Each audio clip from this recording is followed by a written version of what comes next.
Bonjour à tous. En 1986, Clint Eastwood revient pour la première fois au film de guerre depuis De l'or pour les braves de Brian G. Hutton en 1970. Un genre qui deviendra important pour lui à la fin de sa carrière avec des chefs-d'œuvre comme Mémoire de nos pères, Lettres d'Iwo Jima ou American Sniper. Un film de guerre mais aussi une comédie devenue culte pour toute une génération de spectateurs grâce à ses nombreuses punchlines jubilatoires qu'il serait bien difficile de pouvoir écrire aujourd'hui. Pour nous en parler, je suis avec Raphaël Lorenzo, grand cinéphile, animateur de la chaîne YouTube Super Grave l'émission. Raphaël, tu m'as tout de suite dit oui pour ce film. C'est vraiment un film emblématique pour moi des années 80, à cause des punchlines, forcément. Franchement, c'est un film qui est fandard à voir. Et au niveau des répliques, on pourrait presque croire que c'est du Michel Audiard, mais à l'américaine, avec ce rôle. Voici l'essentiel sur le maître de guerre.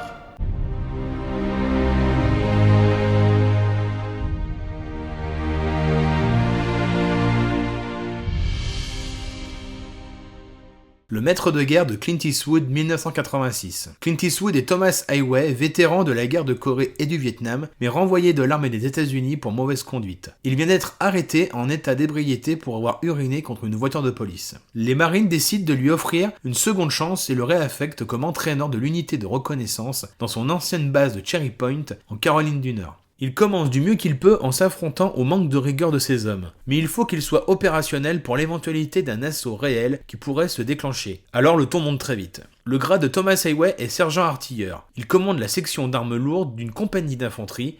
Dans les compagnies de débarquement, le sergent artilleur est le chef de peloton. Everett McGill est le commandant Malcolm Powers. Il est le supérieur de Thomas Highway et il incarne un prétentieux qu'on a tout de suite envie de baffer et qui considère Thomas Highway comme une relique. Everett McGill est lié à l'univers de David Lynch. Il était Stilgar dans Dune et surtout il sera Ed Hurley dans la série Twin Peaks. Il était aussi Nao dans La Guerre du Feu de Jean-Jacques Hano. Le Caporal Jones, musicien et chanteur de rock à ses heures, est incarné par l'acteur-réalisateur Mario Van Peebles, spécialiste des séries B musclées. Il est le fils de Melvin Van Peebles, cinéaste lui aussi. On se souvient surtout de lui dans New Jack City avec Wesley Snipes en vedette en 1991. Détail amusant, Mario Van Peebles porte dans le film un t-shirt du film de guérilla Sweet Sweetback Badass Song, joué et réalisé par son père en 71 dans le cadre de la Blaxploitation. Mario Van Peebles y tenait le rôle de son père quand il était enfant. Clint Eastwood souhaite le soutien de l'armée de terre américaine pour le tournage du film. Il a besoin de costumes, de matériel et de décors militaires réels pour un tournage à l'économie, comme à son habitude. Mais l'armée botte alors en touche à cause de son personnage, alcoolique et séparé de sa femme. C'est finalement le corps des marines qui sera plus large d'esprit et qui soutiendra financièrement la production. Clint Eastwood réécrit l'histoire pour faire de son vétéran un marine. Le film est tourné à Camp Pendleton, la base principale de la côte ouest vers San Diego en Californie et dans la base aérienne des Marines d'El Toro qui fermera définitivement en 1999. Et c'est sur l'île des Caraïbes de Porto Rico que Clint Eastwood filme la dernière partie censée se dérouler sur l'île de Grenade aux Antilles. Clint Eastwood a servi dans l'infanterie quand il avait 21 ans, mais comme il le dit lui-même, il n'en a gardé aucun goût et jamais il n'aurait rempilé.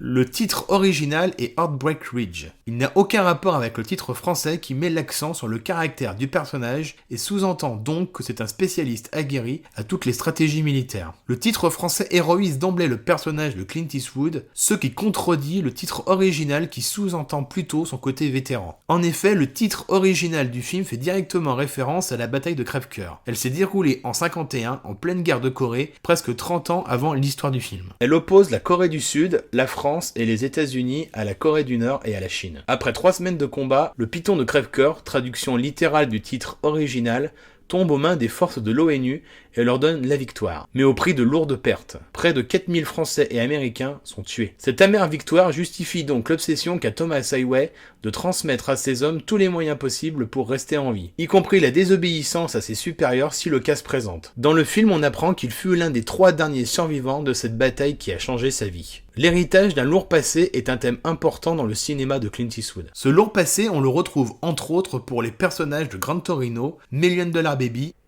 Mystic River ou La Mule. D'ailleurs, le générique du film est composé d'images d'archives de la guerre de Corée, avec corps blessés et mutilés, le tout sur une chanson de Johnny Cash, The Sea of Heartbreak, qui parle d'un amour perdu. Le titre original est donc une évocation beaucoup plus sombre que le titre français très va-t-en-guerre qui véhicule une fausse idée du personnage de Clint Eastwood qui n'hésite pas dans le film à critiquer l'armée. La bataille de Crèvecoeur est aussi le sujet principal d'un documentaire français réalisé par Jacques Dupont et sorti en salle en 1955. C'est la première grande partie du film la plus développée et la plus aboutie qui le classe plus dans le registre de la comédie que dans celui du film de guerre. À travers le commandement de Thomas Heywood et le devoir d'obéissance de ses hommes, c'est d'abord une confrontation entre les nouvelles et anciennes générations que Clint Eastwood nous propose. Il s'agit d'un entraînement à la dure, mais pas par goût de l'ordre et de la discipline, mais plutôt technique. Il faut impérativement apprendre à rester en vie par tous les moyens possibles. Cet entraînement rejoint, mais pour les disciplines artistiques, celui de Terence Fletcher pour le jeune batteur Andrew, incarné par J.K. Simmons et Miles Teller, dans le magnifique et éprouvant Whiplash de Damien Chazelle. Il faut aussi noter que Clint Eastwood a 56 ans pour le rôle. On ne peut être qu'admiratif de son exceptionnelle forme physique, notamment dans les séquences de running avec ses hommes. Cette partie du film réserve aux spectateurs des séquences qu'il est impossible d'oublier. Thomas Heywood pénètre dans la chambrée et impose ses nouvelles règles, créant une totale confusion chez ses hommes. Surtout chez le caporal Jones qui se rend compte que c'est le passager du car avec lequel il a voyagé, le laissant en carafe après lui avoir volé son ticket de bus. Thomas Heywood leur impose de porter le même t-shirt, surtout le même t-shirt que lui. Évidemment, il ne sait jamais lequel il va choisir. Il fait les frais au stand de tir de l'inexpérience de l'un de ses marines qui pense que son arme s'est enrayée. Il se met à lire des revues féminines pour tenter de reconquérir son ex-femme qui s'est emmourachée d'un patron de bar particulièrement détestable. Sans vous en dévoiler davantage, vous n'oublierez pas non plus le personnage du Suédois. Dans cette partie du film, il ne s'agit pas pour Clint Eastwood de glorifier les marines, mais de les préparer le mieux possible techniquement pour ne pas refaire les mêmes erreurs que pendant la bataille de Crèvecoeur qui fit de nombreux morts.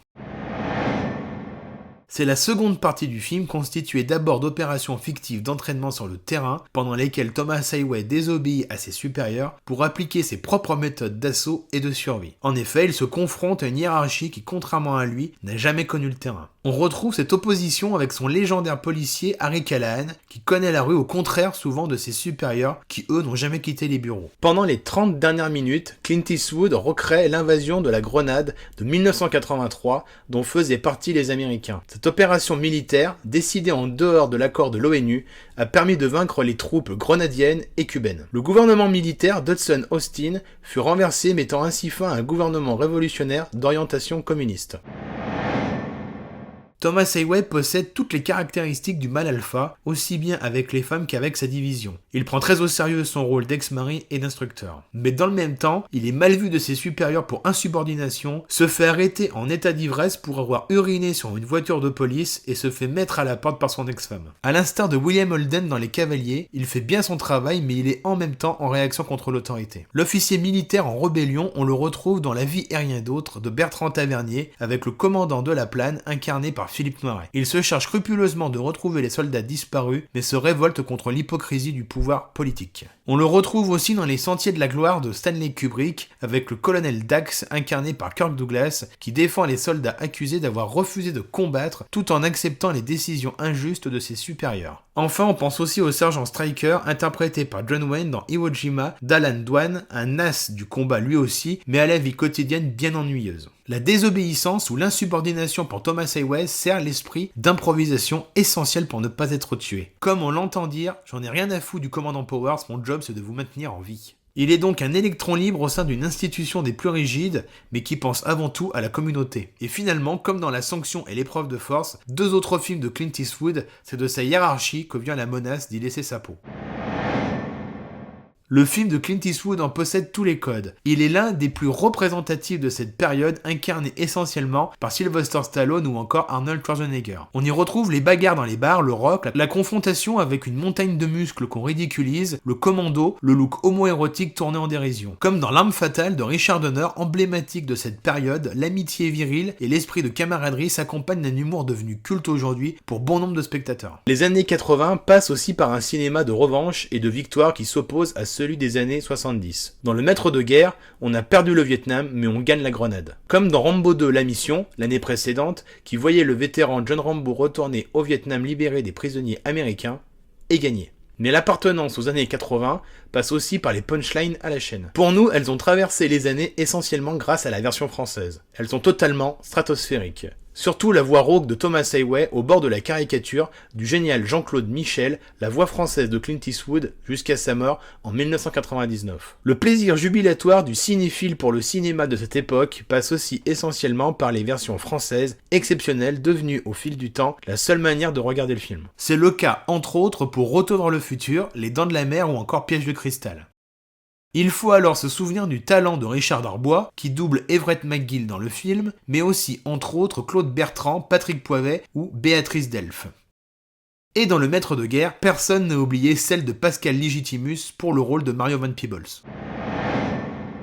Il existe de nombreuses similitudes entre les deux films. La première mondiale du Maître de guerre se déroule aux États-Unis le 5 décembre 86 et celle de Full Metal Jacket le 11 juin 87. La proximité de ces deux dates sauve in extremis Stanley Kubrick de soupçons de plagiat tant les deux parties des deux films se ressemblent. Ce n'est donc qu'une coïncidence, les deux films sont en effet composés d'une première partie consacrée à l'entraînement des marines et aux nombreuses punchlines des deux instructeurs respectifs et d'une seconde partie de ces mêmes marines en mission. Dans le cinéma de Clint Eastwood, on retrouvera cette similitude avec son Space Cowboy, composé d'une première partie avec l'entraînement des astronautes, puis d'une seconde partie avec la mission dans l'espace. Ou aussi dans La Relève, la formation du jeune recrue, puis la mission.